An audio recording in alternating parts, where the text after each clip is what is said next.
வாங்க மாட்டோம். ஓசியில் கிடைச்சா 9 தடவை வாங்குவோம்.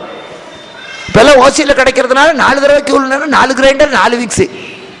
கஷ்டப்பட்டு வாங்கினா ஒரு மிக்சி ஒழுங்காக போடுவோம், சுவிட்ச் ரிப்பேர் ஆனால் பண்ணணுமே. கஷ்டப்பட்டு வாங்கினதுரா, நான் 4 மாசமா கஷ்டப்பட்டு வாங்கினதுரா சொல்லுவோம். அப்பன் கஷ்டப்பட்டு வாங்கினதை பிள்ளைக்கு தெரியல. அவர் கஷ்டப்பட்டு வாங்கியிருப்பார், பொத்தி பொத்தி வச்சிருப்பார். அது இவனுக்கு வரும், இவன் கஷ்டமா பட்டா போட்டு உடைப்பான். தப்பு.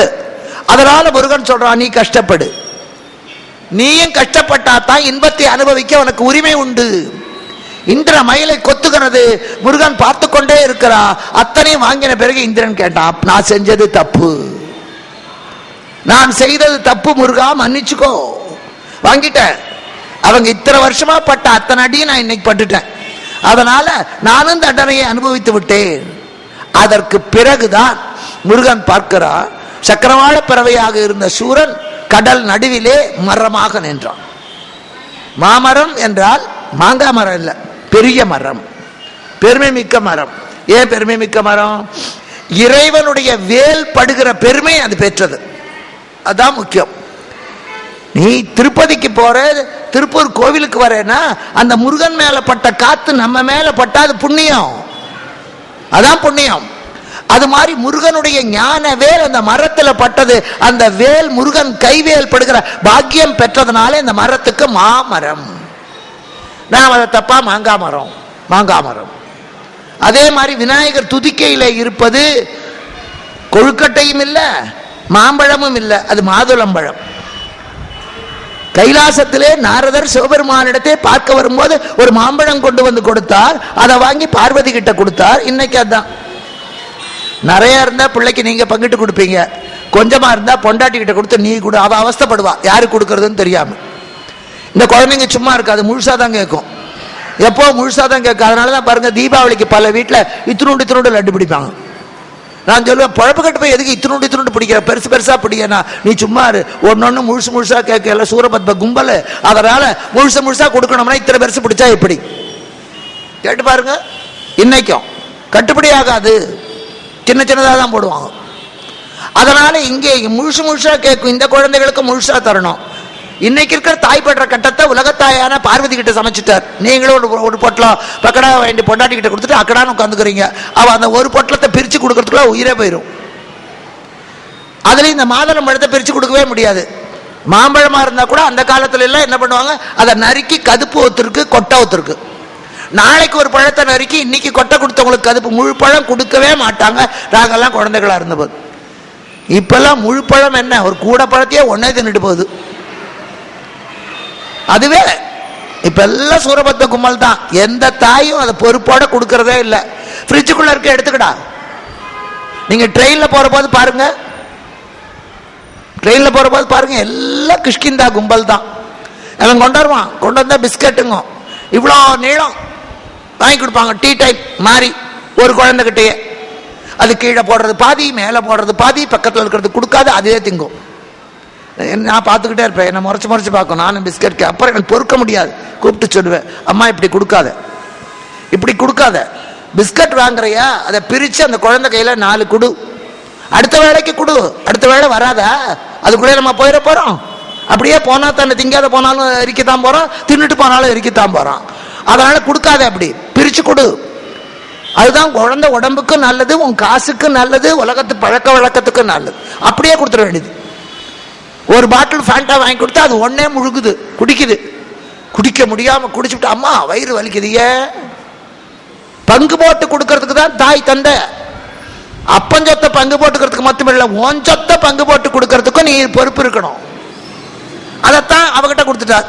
பங்கையர் கை நலம் பார்த்தல்லவோ இந்த பாரில் நல்ல அறங்கள் வளருது. பார்வதி எப்படி பங்கு போடுவா?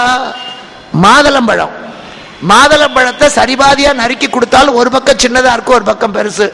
அதையும் நம்ம அசுர பிள்ளைகள் சும்மா இருக்காது. மாதுளம்பழம் கொடுத்தீங்கன்னா திங்காது, அது எல்லாத்தையும் உதுத்து எண்ணும்.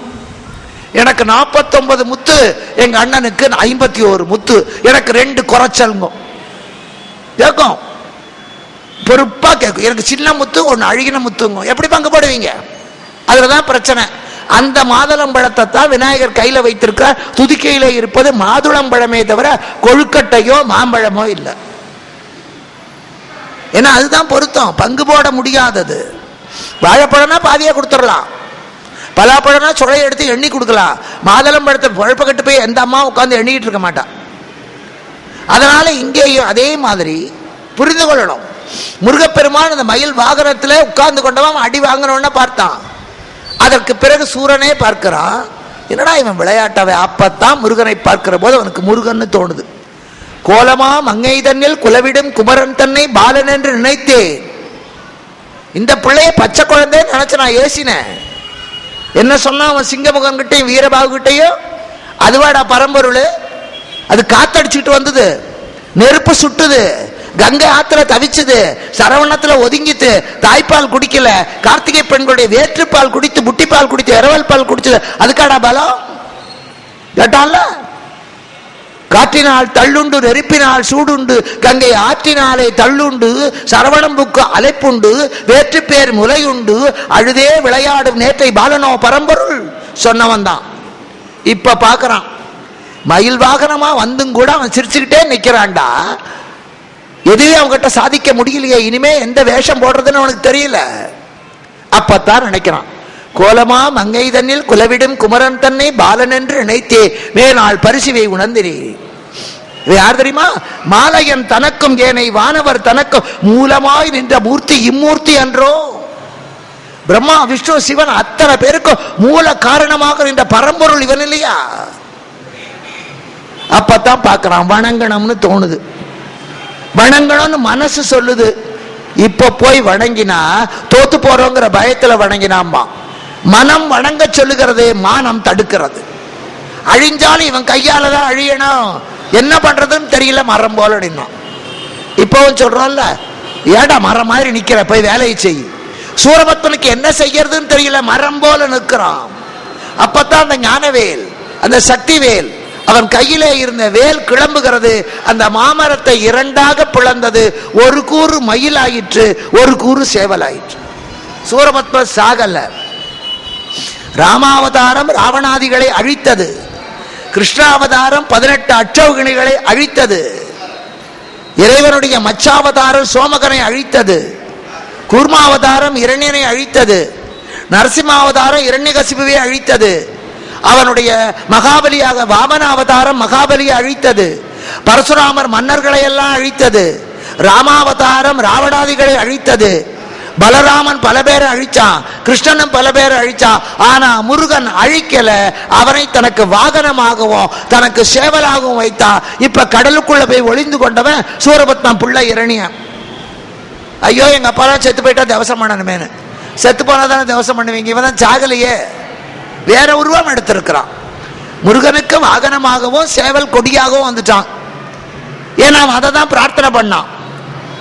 சுக்கலவாகு தேசத்திலே பிரபாசனுக்கு மகனாக பிறந்த சூரன் பதுமன் என்ற இரட்டை பிள்ளைகள் முருகனுக்கு வாகனமாகவும் முருகனுக்கு கொடியாகவும் மாற வேண்டும் என்று அன்றைக்கு தவம் செய்தார். தவக்குறைவின் காரணமாக அசுரனானா, தவத்தின் பலனுக்காக இன்னைக்கு வாகனமானான். அம்பிகைக்கு வாகனமாகணும்னு ஆசைப்பட்டான், சிங்கமுகன் சிங்க வாகனமானான். தாருகன் சாஸ்தாவுக்கு ஐயப்பனுக்கு வாகனமானான். இப்ப சாகல, எப்படி தவசம் பண்றது? பண்ண முடியல. அந்த இரண்யன் பார்த்தா, நான் தப்பு பண்ணிட்டேனே, நானும் போர்க்களத்தில் இறந்திருந்தால் வீர சொர்க்கம் போயிருப்பேன், இல்ல முருகனை வணங்கி நின்று இருந்தால் அவன் அடியவன் ஆகியிருப்பேன். இதான் வணங்கவும் இல்லை சாகவும் இல்லை, இதான் 2 கட்டாம் பழப்பு. அவன் தவிக்கிறான். இப்பொழுது முருகன் சூரசம்ஹாரம் முடிந்து விட்டு ஜெகஜோதியாக வந்து தேவேந்திரனுக்கு அமராவதியிலே பட்டாபிஷேகம் செய்கிறான். அப்ப ஒரு நன்றி கடன் ஒண்ணு வேணும். என் நன்றி கொண்டார்க்கும், ஏன்னா கந்தபுராணமே நன்றிதான். நன்றி மறந்ததனால்தான், தனக்கு வரம் கொடுத்த சிவபெருமானுடைய மகனான முருகனையே எதிர்த்ததனாலே நன்றி கெட்ட தனத்தினால்தான் அழிஞ்சான். இப்ப பார்க்கறான் தேவேந்திரன், நன்றியை காட்டணும். எப்படி செய்யறது? கந்தபுராணத்தை படிச்சாலே என்ன பலன் என்று சொல்வார். இந்திரர் ஆகி பார்மேல் இன்பமுற்று இனிதி மேவி சிந்தையில் இணைந்த முற்றி சிவகதி அதனில் சேர்வர். அந்தமில் அவுணர்தங்கள் அடல்கட முனிந்த போரில் கந்தவேள் மாக்கதை காதலித்து ஓதுவா. சும்மா கேட்கப்படாது, அது ஆசையோட அன்போட பண்ணணும். கீழே இருந்த முருகனை ஜிங்கிற தூக்கினோட முருகான்னு என் கண்ணில் இருந்து கண்ணீர் வடிந்தது. அது நம்ம அறியாம வரணும் அந்த பக்தி. இந்த பக்தி வரணும். சுத்தி வர்றான்னா அவனை பார்த்தாலே காதலாகி கசிந்து கண்ணீர் மல்கணும். அதுதான் உள்ளிருந்து வர்ற பக்தி. அப்படின்னு அவனை வழி அனுப்பி விட்டா அது பக்தி இல்லை. அது பக்தி இல்லை. சும்மா கற்பூரத்தை கண்ணில் ஒத்துறா பக்தியில. கற்பூர ஒளியில பார்க்கணும். படிக்கின்றிலை பயணி திருநாமம் படித்தவர் தாய் முடிக்கின்றிலை முசியாமல் இட்டு நடிக்கின்றிலை முருகா என்கிலை. ஓங்காரத்து உள்ளே அவனை நீ காணல, ஆங்காரமும் அடங்கா. அந்த ஓங்காரத்தில் முருகனை காணா பார்க்கணும். அதை வெறும் சிலை வெறும் சிற்பம் நினைக்கூடாது. அப்பா முருகா நினைக்கும் போதே அடி வயிற்றுல பொங்கி வரணும். அதான் பக்தி.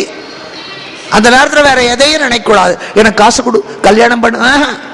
அவனுக்கு தெரியும் எதை கொடுக்கணும்னு. வேண்டத்தக்கது அறிவோய் நீ, வேண்ட முற்றும் தருவோய் நீ. அதான் குழந்தைக்கு என்ன கொடுக்கணும்னு அம்மாவுக்கு தெரியும். காய்ச்ச வந்தா கஞ்சி கொடுப்பா, நல்லா இருந்தா ஐஸ்கிரீம் கொடுப்பா.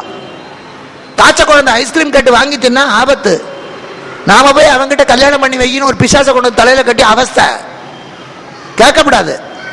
எனக்கு எது வேணுமோ அது உனக்கு தெரியும். வேண்டத்தக்கது அறிவோய் நீ, வேண்ட முற்றும் தருவோய் நீ. சிவபெருமான் அதே தான் முருகனுக்கும். குகன் ஒருத்தர் தான் ராமாயணத்துல. அவன் ராமபெருமான் மேல பக்தி. ஆனா அவன் வேடன். வேடனுடைய குலதெய்வம், குறவர்களுடைய குலதெய்வமே முருகன் தான். வேடன் ஏன்னா வேட்டு வச்சுதான் வள்ளி, அதனால குலதெய்வமே அவன் தான். அப்போ ராமன் போயிட்டான் லட்சுமணன் சீதையோட. இவனுக்கு ராமனை பார்க்காம அழுக. ஐயோ ராமனை பார்க்கணும் பார்க்கணும் துடிக்கிறான், செத்து போயிடுவான் போல இருக்கு. அப்பா அவனுடைய குலதெய்வமான முருகப்பெருமான் என்ன பண்ணாரா, வள்ளி தேவியாரை கூப்பிட்டாராம். வள்ளி கருப்பு, தேவியான சிவப்பு. முருகன் சொன்ன தேவியான லட்சுமணன் ஆயிடு, வள்ளி நீ சீதை ஆயிடு. முருகன் ராமன் ஆயிட்டான். வந்தவனுக்கு காட்சி தந்த ஆனந்த மந்திர குக சுவாமி என ஓது நாமமும் முருகன் பெற்றான். யார் யாருக்கு என்ன வேணுமோ அந்த வடிவத்தில் ஆண்டவன் வருவான். நமக்கு முருகன்கிறோம் 12 கரத்தோட தான் வரணும்னு அவசியம் இல்லை. நமக்கு ஆபத்து வருகிற போது இன்னதென்று இன்னாரென்று தெரியாத ஒருத்தர் அந்த ஆபத்து நேரத்தில் நமக்கு வந்து உதவினா அது ஆண்டவன். தெய்வம் போல வந்து உதவி. நீங்க தெய்வம் தான் அப்படி வரும்.